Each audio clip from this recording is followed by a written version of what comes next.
Bonjour à tous, nous nous retrouvons aujourd'hui pour une nouvelle vidéo de la série Capsule de l'abbaye de Cluny.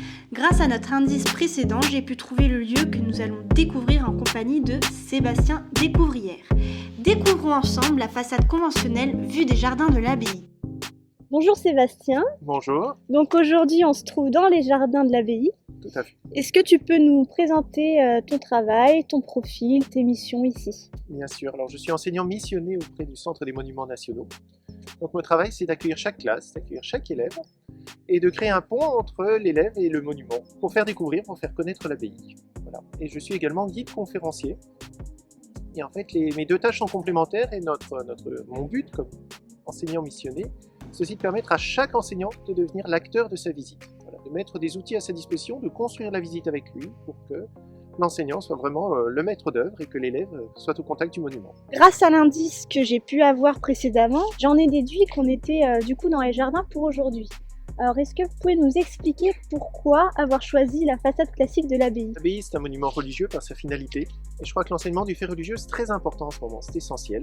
L'enseignement de la laïcité c'est un point important et en même temps parfois un peu délicat pour les enseignants. En étant devant cette façade classique, ça permet de montrer à la fois un bel élément d'architecture, c'est une belle façade. Et puis on voit derrière moi un vestige de l'abbaye, de l'église abbatiale de l'abbaye de Cluny. Et l'église est à la fois présente par sa finalité et un peu absente par les aléas de l'histoire. Ça permet d'aborder ce thème de l'histoire du fait religieux, de la laïcité devant un monument qui est à la fois religieux et laïque. Alors, en adoptant le style classique, le style qui a été développé à Versailles, les moines montrent cette soumission au roi aussi.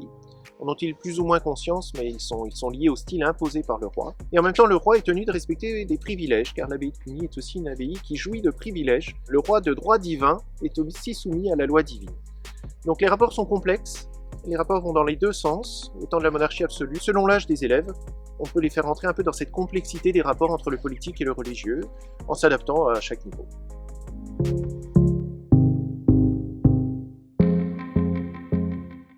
Alors justement, est-ce que vous pouvez nous décrire cette façade qui reste assez austère malgré tout?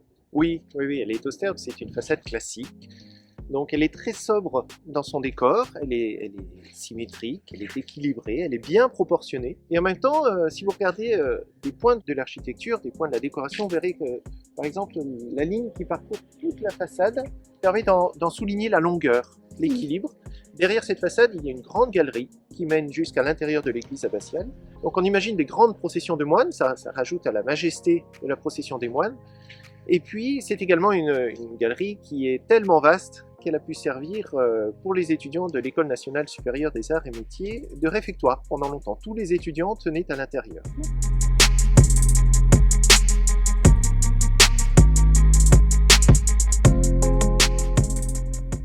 La façade demeure alors que l'église, de sa hauteur, disparaît derrière elle. Oui, tout à fait. L'abbaye a connu des constructions et des déconstructions tout au long de son existence, au cours des siècles. À l'endroit où nous trouvons, au Moyen-Âge, il y avait de très nombreux bâtiments fonctionnels qui avaient une utilité pour une communauté dont l'objectif était en partie de vivre en autarcie. On produisait tout ce qu'il fallait pour la vie d'une communauté d'hommes.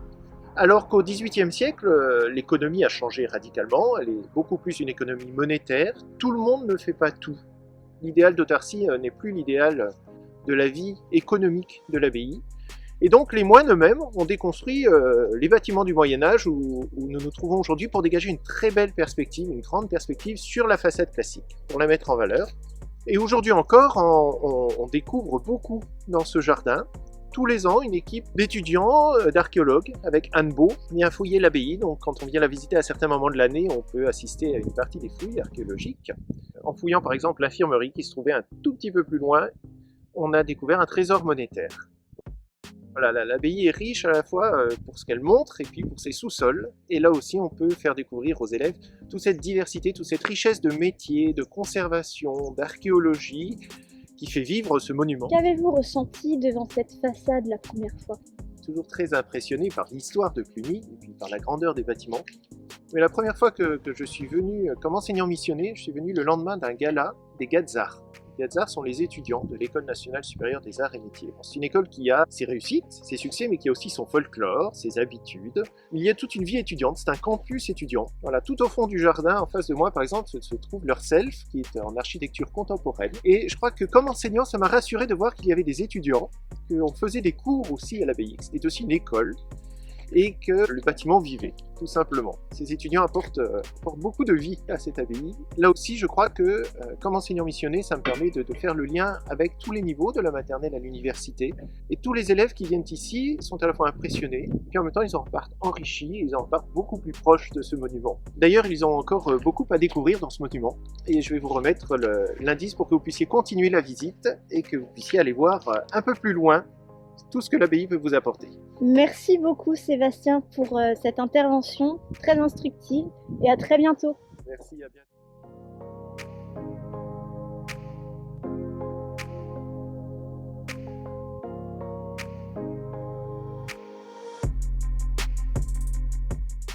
Suite à la petite visite d'aujourd'hui, on a reçu un indice de Sébastien qui est 7 indices. Donc je vous laisse méditer là-dessus et puis on se retrouve très prochainement pour découvrir le prochain lieu de visite capsule. Bonne journée à vous, à très vite!